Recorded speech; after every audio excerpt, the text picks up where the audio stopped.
My name is Craig, 26 years old, a software engineer fresh out of college who managed to save $4,900 after a year of hard work. I always trusted my family completely, especially my mom who raised me with unconditional love. When her text message popped up asking to borrow my card for a bill payment, I didn't think twice. But that strange feeling in my stomach when I saw unfamiliar transaction alerts wasn't just hunger. It was my future vanishing in real time. Let me know where you're watching from. Hit that like and subscribe button, because what happened next changed how I'll trust family forever. I should probably tell you more about my family before diving into this mess. My mom, Sarah, is 48 years old and used to be the backbone of our household. When I was growing up, she managed our family finances with precision, keeping track of every dollar in a little notebook she carried in her purse. But over the past few years, something changed. I started noticing shopping bags piling up in her closet, tags still attached to clothes she never wore. There were hushed arguments between my parents about credit card statements, and Mom seemed increasingly anxious whenever the mail arrived. My dad, Richard, 50 years old, built his marketing consultancy from scratch and achieved considerable success. He works long hours, travels frequently for business, and maintains a detached, almost clinical approach to family matters. When he is home, he is often locked away in his home office, emerging only for meals or to deliver brief, cutting comments about household expenses. The emotional temperature drops 10 degrees whenever he enters a room.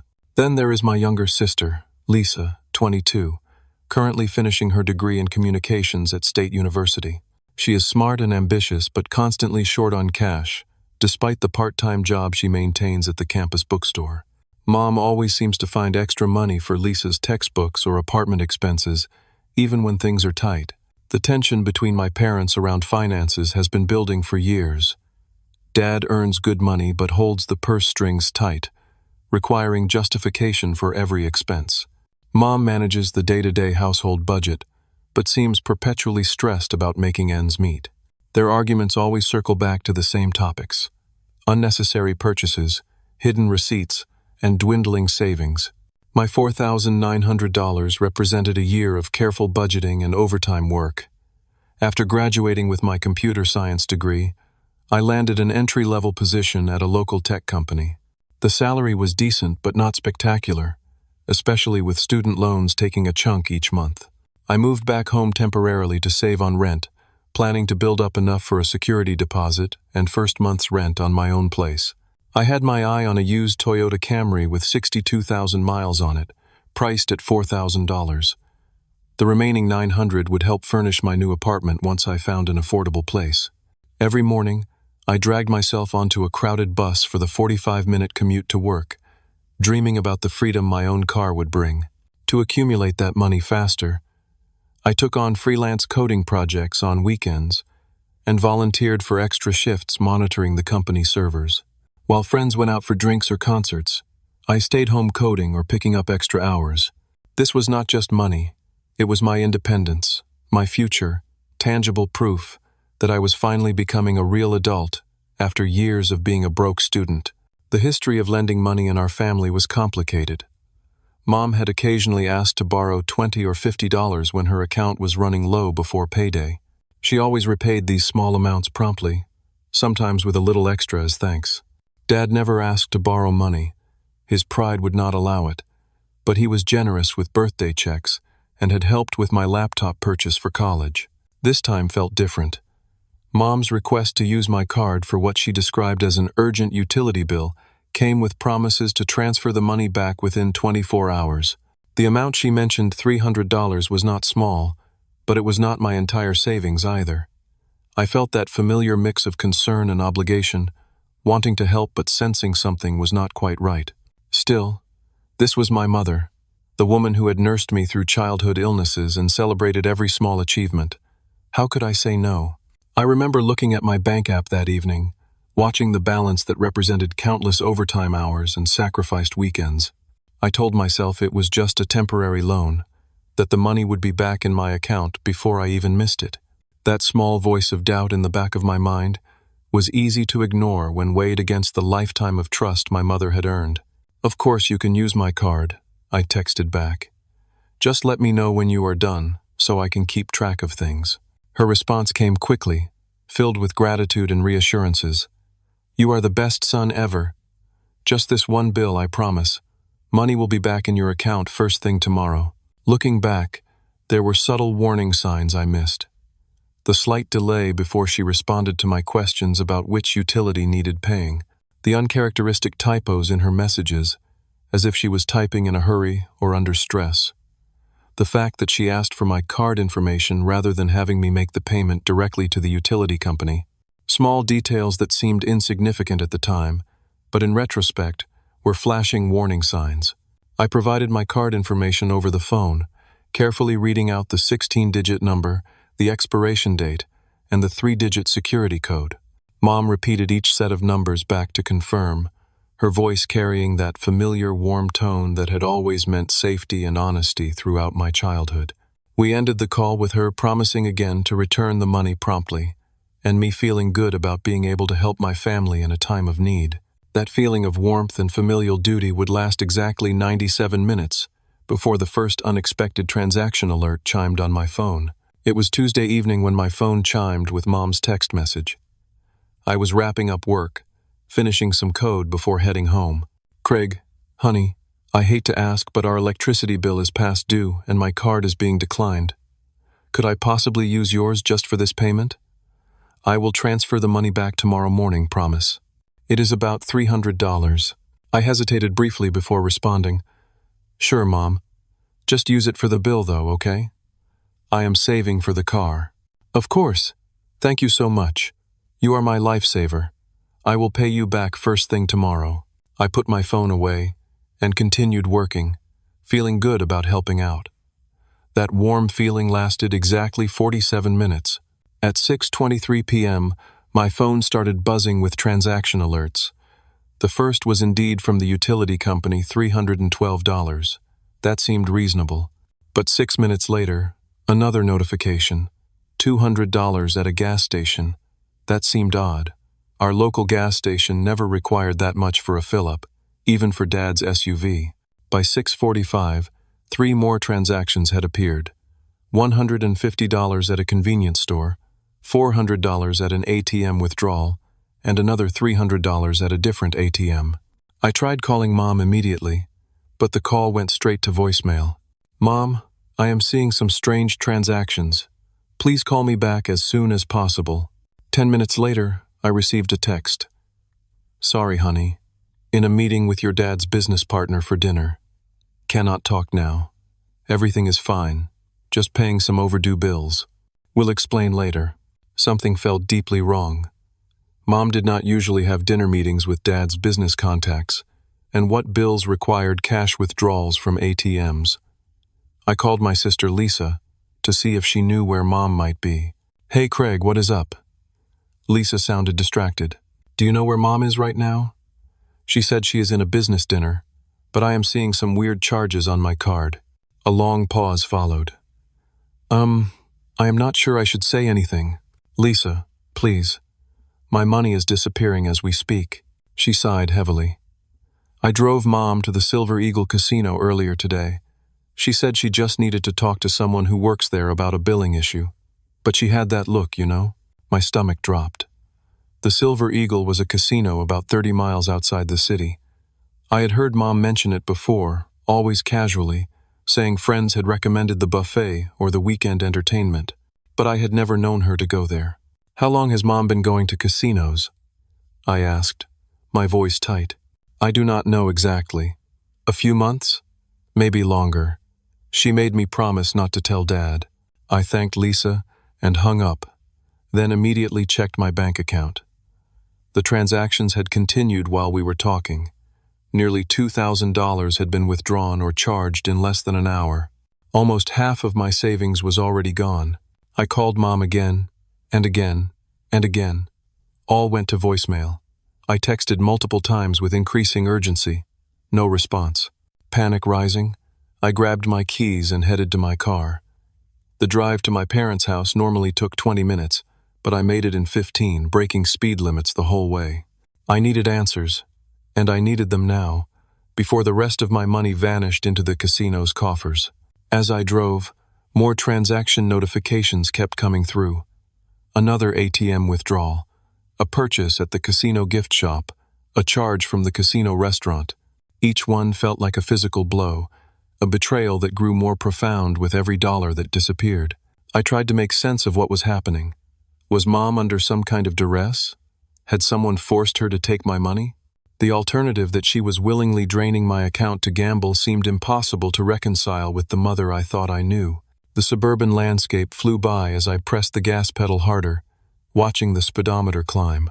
Traffic lights seemed to stretch into eternity as I waited for them to change, drumming my fingers on the steering wheel, checking my phone compulsively for any response from Mom. Nothing. By the time I turned onto my parents' street, nearly 2/3 of my savings had vanished. The money that represented countless sacrificed weekends, extra shifts, and careful budgeting was evaporating in real time, being fed into slot machines or scattered across poker tables by the woman who had taught me the value of saving in the first place. I could see lights on in the house as I pulled into the driveway. Mom's car was there, which meant she had somehow returned from the casino. Had Lisa picked her up again? Or had she taken a taxi, spending even more of my money on the fare? My hand shook slightly as I turned off the ignition. Whatever awaited me inside, I knew our relationship would never be quite the same again. The trust that I had taken for granted my entire life had been fractured, and I was about to discover just how deep the cracks went. I took a deep breath, steeling myself for the confrontation to come, and stepped out of the car. I pulled into my parents' driveway at 7:32 p.m., noticing immediately that Mom's car was there. The living room lights were on, and as I approached the front door, I could hear raised voices inside. I used my key to enter without knocking. The scene that greeted me felt like walking onto a stage mid-performance. Mom sat on the living room couch, her face blotchy and eyes red-rimmed. Her normally perfect hair was disheveled, and she clutched a crumpled tissue in one hand. Dad stood by the fireplace, his posture rigid and face set in that cold mask I had seen so many times during family arguments. They both fell silent when I walked in. "Craig," Mom said, her voice wavering. "What are you doing here?" I held up my phone, displaying the bank app with all the transactions. Explaining this, I hope. Dad's eyes flickered to my phone, then back to Mom. His expression did not change, but something in his eyes did a flash of confirmation, like he had been proven right about something unpleasant. "Sarah," he said quietly. "Tell him." Mom's face crumpled further. She looked down at her hands, now twisting the tissue into shreds. "I am so sorry, Craig. I was going to pay it all back. I just needed a little cash to cover some debts. And then I thought maybe I could win enough to pay everything off, and you would never know." "Debts? What debts?" I asked, still standing in the doorway, not trusting myself to move closer. Dad laughed a short, humorless sound. "Your mother has quite the collection of IOUs, credit cards, personal loans, money borrowed from friends, and of course, her tab at the casino." Mom shot him a venomous look. "You were not supposed to tell anyone. You promised. That was before you started stealing from our son," Dad replied coldly. The word stealing hung in the air between us. Is that what this was? I had given her permission to use my card, but not like this, not for gambling. I sat down heavily in an armchair, my legs suddenly weak. How long has this been going on? The gambling? 3 years, give or take, Dad said before Mom could answer. The serious debt? About 18 months. This is not the first time she has taken money that was not hers. I looked at my phone again, refreshing the bank app. New transactions had appeared. My heart sank as I did the math. $4,900, I said quietly. It is all gone. Every cent I saved. Mom began sobbing in earnest now. I was so sure I could win it back. The dealer kept saying my luck was about to turn. Just one more hand, one more spin. And you knew about this? I turned to Dad, anger rising through my shock. You knew she had a gambling problem, and you did not warn me? Dad straightened his already perfect posture. I have dealt with this problem for years, Craig. I have paid off her debts, sent her to counseling she does not attend, Frozen credit cards she somehow manages to replace. At some point, everyone has to learn their own lessons. So this was what a teaching moment? My voice rose. Using my savings as some kind of object lesson? Consider it charity, Dad said with the slightest curl of his lip. Family charity. I could not believe what I was hearing. My mother had emptied my bank account for gambling, and my father had apparently stood by and allowed it to happen. The betrayal was so complete it left me breathless. Lisa appeared in the doorway, having apparently arrived during our confrontation. Her face was pale, eyes wide as she took in the scene. "I did not know she was going to take your money, Craig," she said quickly. "I swear, I just thought she was meeting someone." I nodded numbly, unable to find words for my sister who looked as lost as I felt. The family I thought I knew, the parents I had trusted implicitly, suddenly seemed like strangers. Worse than strangers, people who had knowingly harmed me.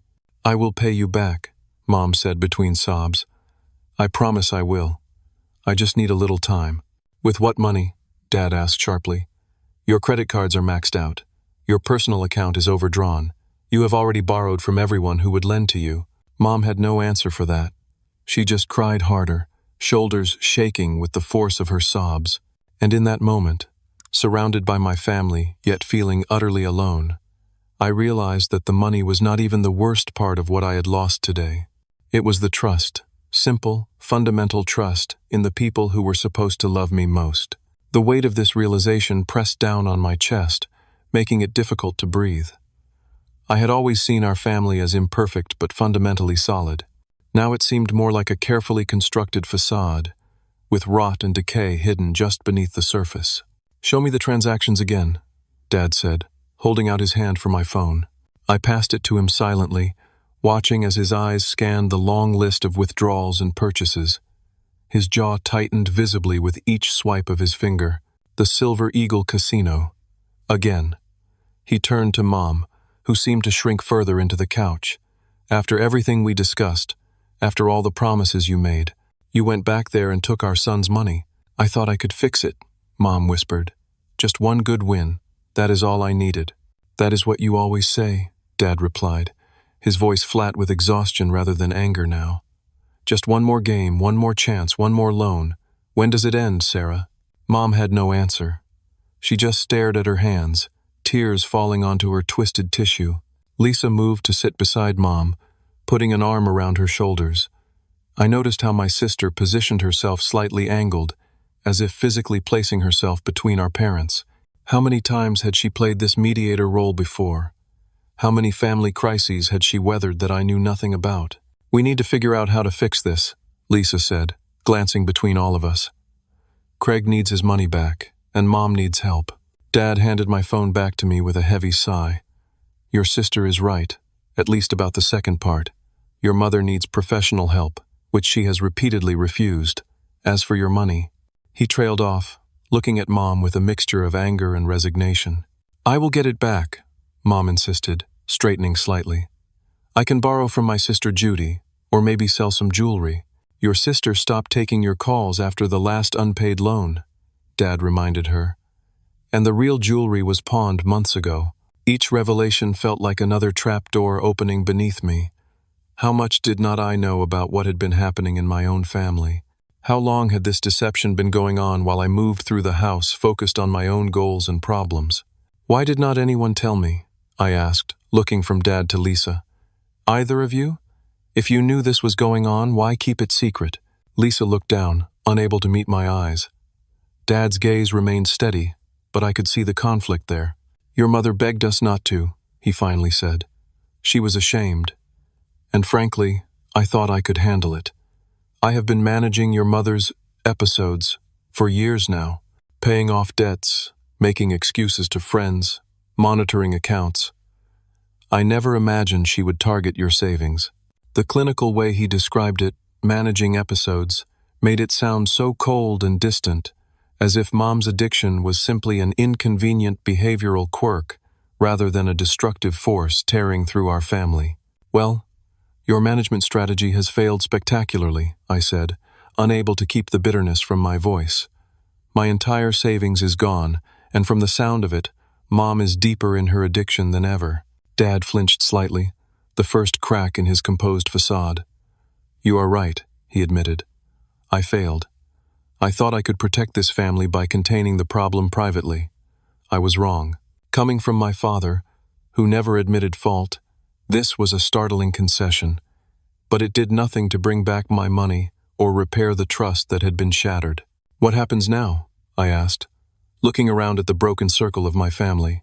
None of them had an answer. "I want my money back," I said, my voice steadier than I expected. "All of it, by the end of the week." Mom nodded frantically, still crying. "I will find a way, I promise."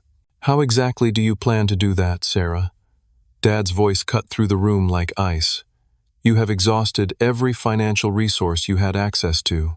"I could sell my jewelry," Mom offered weakly. Dad laughed again, that same cold sound. "The real pieces, or the costume jewelry? Because you pawned the real ones last year to cover your losses at the slot machines." I had not known about that. Grandma's pearls, Mom's engagement ring gone. The revelations kept coming, each one more painful than the last. "I want to know exactly how bad this is," I demanded, standing up. "No more secrets, no more lies. How much debt are we talking about?" Mom and Dad exchanged glances, a silent communication passing between them that excluded me entirely. "Tell him," Dad finally said. "He deserves to know what he is dealing with." Mom looked at her hands, voice barely audible. "About $27,000, across different cards and loans." The number hit me like a physical blow. 27,000? How is that possible? "It adds up fast when you are paying 24% interest," Dad said grimly. "And when you keep digging the hole deeper instead of climbing out. If you knew it was this bad, why did not you do something?" I asked Dad, anger building again. "Why just stand by and watch?" "I have done plenty," Dad snapped, his composure finally cracking. "Paid off 60,000 in debts over the past 2 years, arranged for counseling appointments she never keeps, taken control of the household accounts she finds ways around. At some point, Craig, a person has to want to change." The argument escalated quickly from there. I accused Dad of enabling Mom's addiction by covering it up. Dad accused me of naivety, saying I had no idea what he had been dealing with. Mom alternated between tearful apologies and defensive justifications for her behavior. Lisa tried desperately to mediate, only to get caught in the crossfire. "I will go to Gamblers Anonymous," Mom promised, "starting tomorrow, and I will get a job to pay you back, Craig." "You have promised that before," Dad reminded her coldly. "You attended exactly 2 meetings before claiming they were not helpful." "This time is different," Mom insisted. "Because now you have stolen from your son instead of just your husband?" Dad's words were brutal, and Mom flinched as if he had slapped her. I took a deep breath, trying to think clearly through my anger and disappointment. I need a concrete plan, not promises. Either I get my money back, or I report the card as stolen. Mom gasped. "You would not. It was stolen," I said flatly. "You took it for one purpose and used it for another, without my consent." "He is right, Mom," Lisa said quietly. "What you did was wrong." Mom turned to Lisa with a wounded expression. "Even you are against me now? After I helped with your tuition when your scholarship fell through?" Lisa went pale. "What are you talking about? Dad paid my tuition." Mom's hand flew to her mouth, too late to take back the words. Dad's expression darkened further. "What tuition payment, Sarah?" The truth spilled out in painful fragments. Mom had apparently withdrawn $8,000 from Lisa's college fund last semester, claiming to Lisa that Dad had arranged it, and telling Dad that the university had offered an additional grant. Neither had thought to verify the story with the other. "The money has gone too, is not it?" Lisa asked, her voice small. "My graduation fund?" Mom could not meet her eyes, which was answer enough. "Jesus Christ," Dad muttered, running a hand through his hair. "Is there any account you have not raided?" As the argument continued to spiral, I noticed Mom's phone light up on the coffee table. The notification caught my eye, an email preview from an account I did not recognize, containing the words, "payment reminder," and outstanding balance. "What is gamblinggal78@gmail.com? I asked suddenly, reading the address on the screen. Mom lunged for the phone, but I was faster. I snatched it up, holding it out of her reach. "Give that back! It is private!" she shouted, panic replacing her tears. "Not anymore," I said, opening the Gmail app. "Not when you have taken my money." The email inbox that loaded was not Mom's usual account. This was something else entirely, hundreds of messages from online casinos, payment processors, and what looked like private lenders with questionable business practices. Some had subject lines promising easy wins. Others were clearly threats about overdue payments. "You have a secret email account for your gambling?" Dad asked, looking over my shoulder at the screen. The surprise in his voice suggested even he had not known how deep this went. Mom collapsed back onto the couch, all fight leaving her. "I needed a way to keep track of everything," she said dully. "The different accounts, the payment schedules, the lies," I added, scrolling through message after message. "Do not forget the lies." The discovery of the secret Gmail account marked a turning point in the confrontation. There was no more denying the extent of the problem, no more minimizing it as a occasional lapse in judgment. This was a systematic deception, maintained over years, that had now engulfed the entire family. Dad took the phone from me, his face hardening as he scrolled through the emails. "This ends tonight," he said, his voice dangerously quiet. "No more chances, Sarah.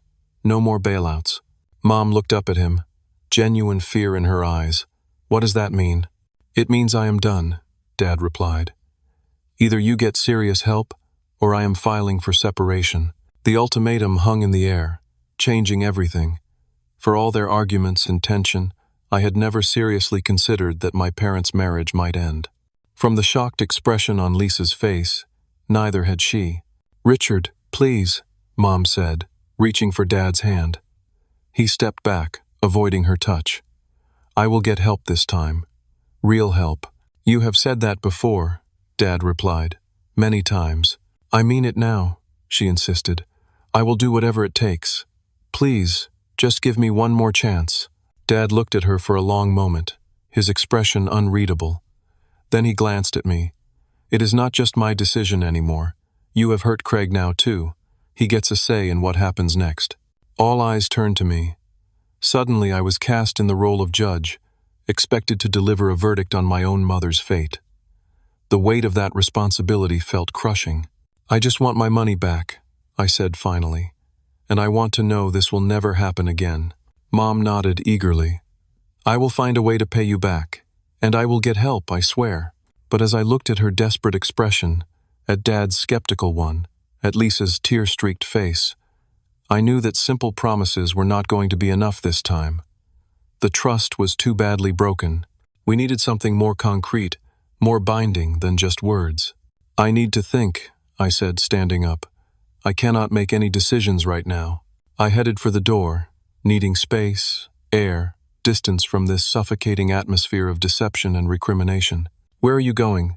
Lisa called after me. "Somewhere I can think clearly," I replied. "I will be back tomorrow." As I walked out into the cool evening air, I felt both incredibly alone and strangely liberated. For the first time, I was seeing my family without illusions, without the comfortable myths we had constructed about ourselves. The truth was ugly and painful, but at least it was real. My phone buzzed in my pocket, another transaction alert. I did not even bother to look. There was nothing left to take. The next morning, I called in sick to work and began methodically exploring all my options for recovering my money. None looked promising. I contacted my bank first, explaining the situation. The customer service representative was sympathetic but firm. Since I had given Mom permission to use my card, this was considered an authorized transaction. The fact that she had misused that permission was, legally speaking, a personal matter, not bank fraud. They could not reverse the charges. Next, I called the casino where most of the money had been spent. The manager I eventually reached after navigating a labyrinth of transfers and holds explained that they had no way of refunding gambling losses, regardless of the circumstances. "Once the chips are played, sir, that money belongs to the house or to the winners," he said with practiced regret. I turned to Mom's promise to borrow money from friends to repay me. That hope was quickly extinguished when she admitted, shame-faced, that she had already borrowed from everyone who might lend to her. Some had already cut contact after she failed to repay earlier loans. "What about your sister in Philadelphia?" I suggested desperately. "Aunt Judy always liked you best." Mom shook her head.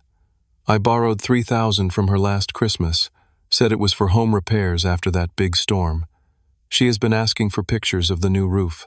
As each potential solution collapsed, my focus returned to the secret Gmail account. While Mom had been on the phone trying unsuccessfully to negotiate a personal loan from her bank, I had spent more time looking through those emails. What I found painted an even more disturbing picture than I had initially realized. There were communications with at least 6 different online gambling sites, most based offshore to avoid U.S. gambling regulations. Mom had accounts with multiple payday loan companies charging astronomical interest rates. Most alarmingly, there were exchanges with individuals who appeared to be private lenders operating outside any legal framework. People with names like Cash King and Lucky Loaner who used veiled threats about collection methods when payments were late. By mid-afternoon, it was clear that the conventional routes to recovering my money were closed. Dad had flatly refused to help, saying this was between Mom and me. "She needs to face consequences," he insisted. "Otherwise, nothing will change." Lisa had offered me her last $300 from her part-time job, which I declined. It was not her responsibility to fix this, and she would need that money herself now that we knew her education fund had been depleted. As I sat at the kitchen table, surrounded by notes from my futile calls and research, Mom entered with red-rimmed eyes and slumped shoulders. "I have tried everything," she said, dropping into the chair across from me. "No one will lend me anything. I do not know what to do." "You could sell your car," I suggested without much hope. "It is leased, and we are underwater on the payments," she admitted. "Dad's collection of vintage watches? He keeps them in a safe deposit box. I do not have access." Each revelation was another door closing, another path blocked. "I am so sorry, Craig," Mom said, reaching for my hand. I pulled away. "I know sorry does not help, but I really am. I never meant for this to happen." "But it did happen," I replied. "And it is not the first time, is it? You have been doing this for years, taking money from everyone around you." Mom flinched but did not deny it. "When did it start?" I asked, suddenly needing to understand. "The gambling, I mean." She sighed deeply. "About 3 years ago. It was just bingo at first, with friends from church. Then slots at the casino, just $20 at a time, I swear. But then I won $500 one night, and the feeling was..." She closed her eyes, remembering. "It was like nothing else. All my worries disappeared. I felt powerful, in control." "But you were not in control," I pointed out. "The opposite." "I know that now," she said quietly. "But by the time I realized I was in trouble, I already owed so much. I kept thinking one big win would fix everything." The conversation was interrupted when Dad entered the kitchen, his face grim. "I have been going through those emails more thoroughly," he said, addressing me rather than Mom. "It is worse than we thought. Your mother has been writing bad checks to cover some of these debts." Mom's face went pale. "Richard, please. No more secrets," Dad cut her off. "Bad checks are criminal fraud, Sarah. This is not just about family money anymore." I felt physically ill. Criminal charges? This was spiraling beyond anything I had imagined when I first saw those transaction alerts. Dad turned to face Mom directly, his expression harder than I had ever seen it. "I meant what I said last night. Either you get professional help, real help, not just promises, or I am contacting a divorce attorney tomorrow. And if Craig decides to file charges about the credit card, I will not stand in his way." Mom began crying again, but the tears seemed different this time, not manipulative or self-pitying, but the genuine response of someone finally confronting the magnitude of their actions. "I need help," she whispered. "I know I need help." It was the first completely honest thing she had said since this nightmare began. As Dad and Mom continued talking, their voices now lowered but intense, I slipped away to the guest room where I had spent the night. My mind was racing, processing everything I had learned in the past 24 hours. The money was almost certainly gone for good. My relationship with my parents was damaged in ways that might never fully heal. And yet, beneath the anger and betrayal, I felt something else emerging, a strange, calm clarity about what needed to happen next. I opened my laptop and began working methodically. First, I forwarded all the emails from Mom's secret account to myself, organizing them by type: gambling sites, lenders, payment processors. Then I created a document summarizing the total amounts owed, interest rates, and payment deadlines. I researched gambling addiction treatment programs in our area, compiling a list of options with their requirements and success rates. Finally, I drafted an email addressed to my parents and Lisa. I attached the evidence I had gathered, the financial summary, and the treatment program information. The message itself was brief but unmistakable in its resolve. I have compiled everything I have discovered about Mom's gambling addiction and financial deception. I am giving you until 9 a.m. tomorrow to agree to the following conditions. 1. Mom enrolls in a residential treatment program for gambling addiction within 72 hours. 2. Dad covers the cost of treatment and commits to attending family therapy sessions. 3. Both of you sign a formal agreement to repay my $4,900 within 6 months. If these conditions are not met, I will forward all evidence of financial fraud to the appropriate authorities and financial institutions. This is not a bluff. I love you both, but I will not enable this destruction any longer. My finger hovered over the send button. This was the nuclear option threatening legal consequences against my own mother. Once sent, there would be no taking it back. But as I thought about the years of deception, the casual way my future had been gambled away, and the enabling dynamics that had allowed the situation to reach this point, I knew it was the only leverage I had left.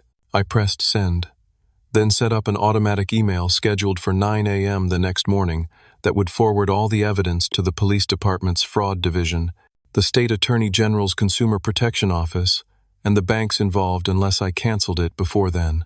Then I packed my overnight bag, left the house without saying goodbye, and checked into a cheap motel.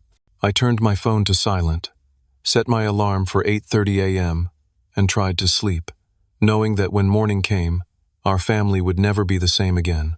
The room was sparse and impersonal, a double bed with a worn comforter, a small desk with a lamp, a television bolted to the wall. It felt oddly appropriate for this moment of transition. I was adrift between what my family had been and what it would become, suspended in an anonymous space that belonged to no one. As I lay on the stiff mattress, staring at the ceiling, I wondered if I had gone too far. Was I really prepared to send my own mother to jail, to potentially destroy my parents' marriage and what remained of our family? The thought made me feel physically sick, but then I remembered the methodical way Mom had drained my account, transaction by transaction, the years of lies she had told to everyone who loved her, the way Dad had stood by, enabling her addiction while believing he was managing it. And I knew that the real destruction had already occurred. I was simply refusing to pretend otherwise any longer. My phone buzzed on the nightstand, a text from Lisa. "Whatever you decide, I support you. Love you, big brother." At least I was not entirely alone. With that small comfort, I finally drifted into an uneasy sleep. I barely slept that night, drifting in and out of anxious dreams where I was always searching for something lost. When my alarm buzzed at 8:30, I felt gritty-eyed and hollow but resolved. I checked my phone, half expecting a flurry of calls and texts. There was nothing. No responses to my email, no missed calls, no frantic text messages. Had they not taken my ultimatum seriously? Or were they discussing it among themselves, weighing their options? Either way, the clock was ticking. In 30 minutes, the automated email would send, escalating this family crisis into a legal one. I showered quickly in the motel's lukewarm water, trying to clear my head. Was I doing the right thing? The thought of my mother facing criminal charges made my stomach clench. But then I remembered how easily she had lied to my face, how systematically she had drained my account dollar by dollar while promising to repay a debt she knew she could not cover. This was not a momentary lapse in judgment. It was calculated deception from someone who should have protected me. At 8:55, I sat on the edge of the motel bed, phone in hand, watching the minutes tick by. Still no contact from my family. Had they called my bluff? Did they not believe I would actually follow through? The thought crystallized a determination in me that cut through the doubt and emotional turmoil. This was about more than money now. It was about breaking a destructive pattern that had been poisoning our family for years. At 8:59, my phone finally rang. Dad's name flashed on the screen. "Hello?" I answered, trying to keep my voice neutral.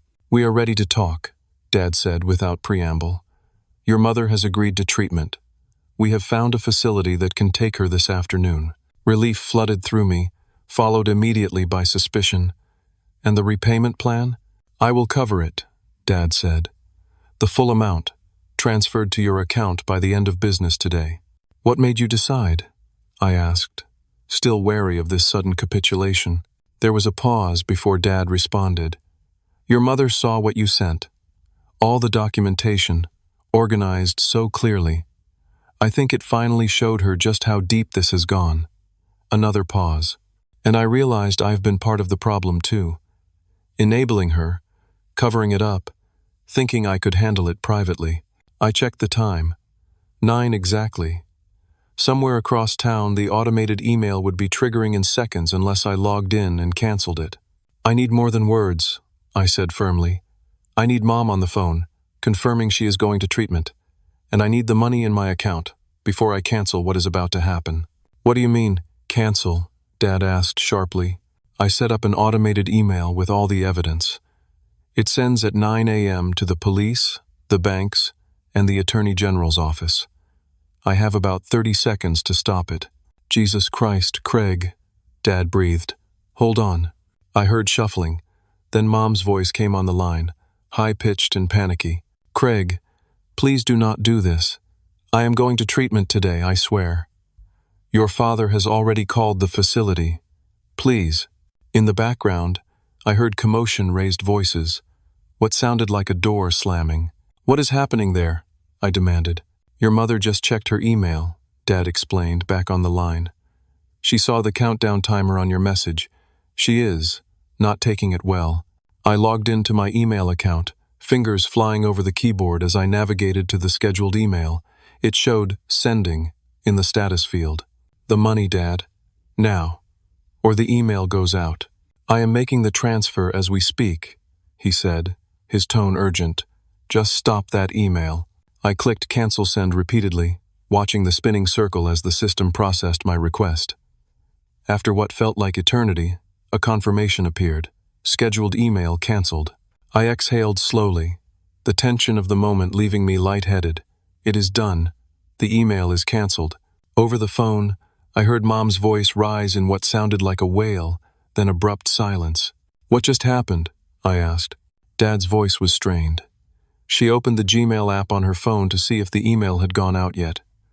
"I think she just saw all the evidence you compiled, organized by date. She is upset." That was clearly an understatement. In the background, I could hear Mom crying out something incomprehensible, her voice rising to a shriek. Then came the sound of doors opening, voices calling out in concern. "Is that the neighbors?" I asked in disbelief. "Yes," Dad confirmed, sounding embarrassed. "Sharon and Bob from next door. Your mother is quite vocal right now." I closed my laptop and began gathering my things from the motel room. "I will be there in 20 minutes. Do not let her leave before I arrive." "She is not going anywhere," Dad assured me grimly. "Except to treatment this afternoon." When I arrived at my parents' house, the scene was surreal. Mom sat at the kitchen table, her face blotchy and swollen from crying, hands clutched around a mug of untouched tea. Dad stood by the counter, looking exhausted but somehow more present than I had seen him in years. Lisa sat across from Mom, her expression a mixture of concern and wariness. And surprisingly, our next-door neighbor Sharon was there too, her arm around Mom's shoulders. The neighbors heard the commotion. Lisa explained quietly as I set my bag down. Sharon came over to check if everything was okay. Mom ended up telling her everything. This was unprecedented. Our family had always maintained a polished facade to the outside world, never revealing the tensions that simmered beneath the surface. For Mom to confess her gambling addiction to a neighbor marked a seismic shift in how she was approaching her problems. "I cannot hide it anymore," Mom said, looking up at me with red-rimmed eyes. I have been so ashamed, making up stories, digging myself deeper with every lie. I am sorry, Craig. What I did to you was unforgivable. It is not about forgiveness right now, I said, sitting down across from her. It is about getting you help and making sure this never happens again. Dad slid his phone across the table to me. On the screen was a confirmation of a bank transfer, $4,900 to my account. It is done, he said simply. Sharon squeezed Mom's shoulder gently. I will drive you to the treatment center this afternoon, Sarah. My cousin went through the same program last year. It is tough, but it works if you commit to it. I glanced at Sharon with new appreciation. Her matter-of-fact support, free from the emotional baggage that weighed down our family's interactions, seemed to be exactly what Mom needed in this moment. The next few hours passed in a blur of practical arrangements. Mom packed a bag for her 30-day stay at the treatment facility. Dad contacted his office to arrange working remotely for the next week. Lisa and I sat at the kitchen table, drafting a formal repayment agreement that all four of us would sign. Why did you do it? I asked Dad when we had a moment alone. Set up the transfer immediately, I mean. You were so against helping yesterday. Dad looked at me with an expression I could not quite read. Because you did something I should have done years ago. You refused to enable her. You set a boundary and were willing to enforce it, even at great personal cost. He shook his head slowly. I have been managing this situation instead of addressing it, protecting her and myself from consequences instead of facing the real problem. By 3 p.m., Mom was ready to leave for the treatment center. As Sharon waited in the driveway, Mom turned to me at the front door, her expression more clear-eyed than I had seen in days. Thank you, she said quietly, for not giving up on me even when you had every right to. I did not know how to respond. Part of me was still angry, still hurt by her betrayal. Another part recognized the courage it took to face her addiction after years of denial. Just do the work, Mom, I finally said. That is all I ask. After the car pulled away, the house felt strangely empty. The three of us, Dad, Lisa, and I, moved around each other awkwardly, unused to this new reality where our family's darkest secret had been dragged into the light. What happens now? Lisa asked as we sat down to a takeout dinner none of us had much appetite for. Now, I said, we start rebuilding, but differently this time, with honesty. Dad nodded, looking older and more vulnerable than I had ever seen him. And with boundaries, he added. You were right about that, Craig. Sometimes love means being tough enough to say no. It was not a perfect resolution, far from it. There would be hard days ahead, relapses perhaps, trust to be rebuilt slowly over time. But as I checked my bank account one more time, seeing my savings restored, I felt something unexpected beneath the lingering hurt and anger. Hope. Not just for my car and apartment plans, which could now proceed as intended, but hope for my family, which had been forced to confront its demons in the harsh light of day, and had, surprisingly, not crumbled completely under the scrutiny. As I drove back to my apartment that evening, I felt both older and strangely lighter. The past 48 hours had changed me in ways I was only beginning to understand. I had discovered strength. I did not know I possessed the courage to stand up to the people I loved most when necessary, to demand truth even when it was painful. More importantly, I had learned that sometimes the most caring action is not the gentlest one. Sometimes real love requires difficult choices, hard boundaries, and the willingness to risk a relationship in order to save the person you care about. That was 6 months ago. A lot has changed since that explosive morning when Mom's scream brought the neighbors running. The treatment program was not a magic cure, but it was a solid beginning. Mom completed the 30-day residential program, then continued with outpatient therapy and daily Gamblers Anonymous meetings. There have been difficult moments, a relapse in month 3, when she placed online bets using a new email account, immediately followed by a tearful confession to her sponsor. The road to recovery is not linear, but she is traveling it with more honesty than before. Dad transformed too, in his own quieter way. He attended the family sessions at the treatment center, gradually opening up about his own role in enabling Mom's addiction. His need for control, his pride that prevented him from seeking outside help, his tendency to throw money at problems rather than addressing their emotional roots. He is working on all of it with his own therapist now. The formal repayment agreement we signed that day has been honored. My account was restored immediately, but more importantly, Mom and Dad have stuck to the treatment plan. Dad installed financial monitoring software that sends alerts to both him and me if unusual spending patterns emerge. Mom voluntarily surrendered her credit cards and now operates with a prepaid debit card loaded weekly with a reasonable allowance. Lisa and I have become closer through this ordeal. We meet for coffee every Sunday morning, a tradition that started during Mom's treatment when we both needed someone to talk to. She has graduated now and found a job in marketing, living with roommates in an apartment downtown. Her education fund is being gradually replenished by our parents, though it will take time to recover fully. As for me, I did buy that used Toyota Camry. The 45-minute bus commute is now a 20-minute drive, giving me extra time each morning for a proper breakfast or a stop at the gym. I have moved out of my parents' house into a small but comfortable one-bedroom apartment closer to work. The independence feels good necessary, even for establishing the boundaries I now recognize as essential. The healing process has not been easy. There are still moments when I feel that flash of betrayal all over again, when Mom asks about my finances or when I receive a transaction alert from my bank. Trust, once broken, does not mend overnight, but it can mend gradually, with consistent effort and demonstrated change. Perhaps the most profound shift has been in how our family communicates. The culture of secrecy that allowed Mom's addiction to flourish has been replaced by sometimes uncomfortable honesty. We talk about money openly now, not just amounts, but the feelings and fears attached to it. We acknowledge problems when they arise instead of sweeping them under the rug. I have learned painful but valuable lessons through this experience. That love sometimes means setting firm boundaries, that helping is not always the same as enabling, that family loyalty should not require blind trust or self-sacrifice. Most importantly, I have learned that addressing a problem directly, however difficult or confrontational that might be, is ultimately kinder than allowing it to fester beneath the surface. My ultimatum, as harsh as it seemed in the moment, was actually the most caring thing I could have done for my mother and for our family as a whole. Mom said something in her third month of recovery that has stayed with me. We were sitting on her porch swing, talking about the past and the damage her addiction had caused. I was so afraid of being seen as a failure, she confessed quietly. I kept thinking I could fix everything myself, before anyone noticed how bad things had gotten. Each lie was just buying time, until I could make it right. But the lies became the problem, I pointed out. She nodded. The secrets were like a poison. The more I tried to contain them, the sicker I got. She looked at me directly then.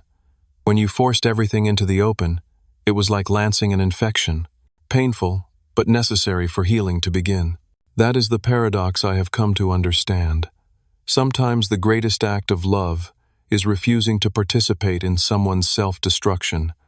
Sometimes saying no is more compassionate than saying yes. Sometimes the quiet, determined action is more powerful than all the shouting in the world. I still have my difficult days.